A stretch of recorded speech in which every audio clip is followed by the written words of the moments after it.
For more insights on this trip and the rest of the entire trip in Latin America, I'm joined by Margaret Myers, Program Director of China and Latin America think tank at the Inter-American Dialogue. It's good to see you again. Thank you. Good to see you too. Thank you for being here. Let me first ask, is it politics or is it economics? Because 3 of the places that President Xi is visiting actually doesn't have U.S. embassies, and it's hard to ignore that aspect of the trip. Yeah, that's an excellent question, and quite a few analysts have made the assertion that, China is going to these countries. In this case, it's Brazil, Argentina, Venezuela, and Cuba. In some ways, as a challenge to the U.S. presence in the Pacific, specifically in the South China Sea and the East China Sea, and perceived U.S. interference there. It's my perception that this trip is primarily economic in nature, just as it has been for many years now, dating back to nearly a decade ago. We joke about the U.S. pivot to Asia. Is this the Latin America pivot for China? That's what some are saying, and certainly there's a lot written about the Monroe Doctrine in Chinese. But in all honesty, these are countries that Chinese presidents have visited now for years. Each of these countries has received up to 5 or 6 visits since about 2006 from China's supreme leader. So it's nothing new or really groundbreaking in this case. It's been happening for quite some time. All right, let's talk about the economics.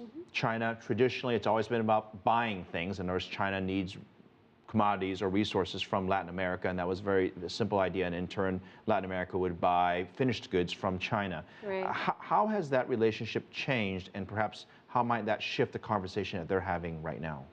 That's still the fundamental dynamic in most all of these countries, and that's particularly an issue among South nations. But what has changed is at least the rhetoric, and we see some examples of China investing in strategic sectors and value-added sectors and research and development facilities in countries like Brazil, and this is at the bequest of leaders like Dilma Rousseff in Brazil and some others that have really expressed concerns about trade balance and trade imbalances in particular. So there are some changes, and I think there's a real recognition on the part of the Chinese leadership that things have to change somewhat, at least in terms of trade and investment, for there to be a long-term and productive presence in the region. When you think strategically, if you're based in Latin America and you're advising Latin American governments, obviously China is a very big player, but what do these countries want from China? I guess the other way around. Yeah. They want investment, certainly, and there is quite a bit of foreign direct investment going into these countries, but it tends to be in specific sectors. Infrastructure, which we're seeing a lot of right now in Brazil, and there will be some big deals in Argentina as well, but also raw materials related sectors. And they want investment in a wider variety of sectors, perhaps in manufacturing and research and services and other sectors that are seen as promoting longer term growth in these economies. It's hard to ignore the fact that China is building stronger relations with Latin America, and I guess from a U.S. perspective, does that warrant any reaction from the U.S. side?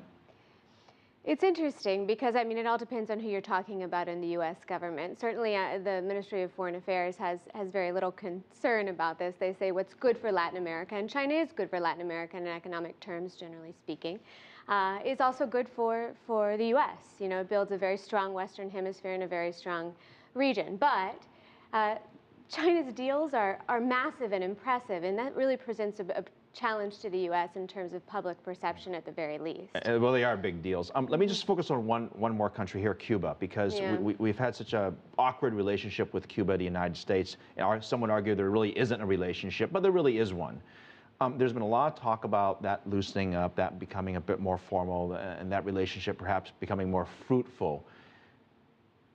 Is this hopeful thinking? Between the U.S. and Cuba. The U.S. and Cuba, well, that's a process. There's been talk about that for years now. What's interesting is that China, obviously has a very close relationship with Cuba, and that's a real outlier in that it really is an ideological and historically based relationship, especially in comparison to some of these others. And any movement that we'll see in terms of Cuba opening or economic liberalization in Cuba is probably going to be the result of Chinese influence.